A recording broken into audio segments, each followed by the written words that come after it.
is another great rookie class we had this year, guys. And that's Theo Johnson. And talk about a slow start he had. Theo Johnson was the guy I was not very high on at all the way he started his rookie season. I was definitely a little disappointed with the outcome there. But he pulled it together. And he's got me one of the guys I'm really intrigued about to see what's going to happen next year. Because he went from a guy that didn't put much out there to being a consistent, a consistent player towards the second half of his shortened season, also because of the injury. 18 yards his first week out there, no yards second week, 13 yards, 6 yards. So, yeah, not a very good outcome to have, 37 yards in 4 games. But then 48 yards, 30 yards, no yards, 35, 51, 37, 39, and 54. Put it together. That's 40 yards a game or so at that point. 40 yards, that's not bad once he started getting going. So that puts you at 680 yards in the season on that kind of season. So overall in the year, 12 games, 29 catches, 331 yards, 11.4 yards per catch, 1 touchdown, 149 yak yards, and 4 plays over 20 yards. Now, again, he's a rookie. And this is a very difficult position for rookies to pick up. Rookies don't tend to hit the ground running from the tight end position. That's what makes what Brock Bowers is doing that much more amazing, really, guys. But there's a lot of growing pains in there.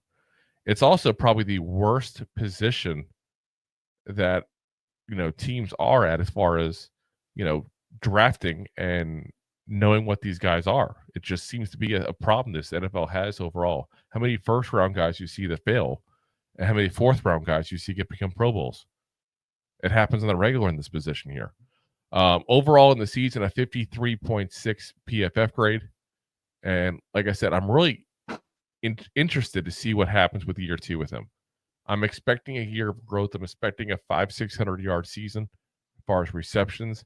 I'm expecting improvement as far as his blocking abilities because we knew that was going to be a project coming into this.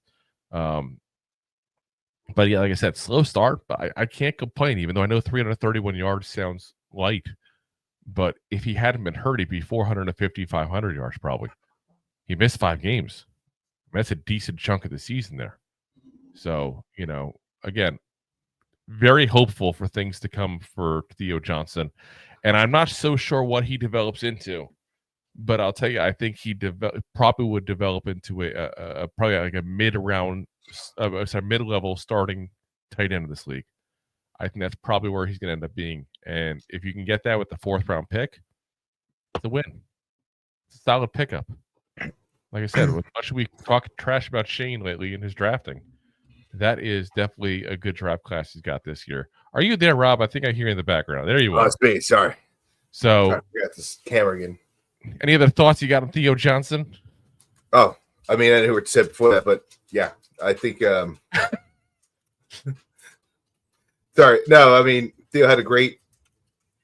Well, I shouldn't say great. He had a good, rookie class. Like, we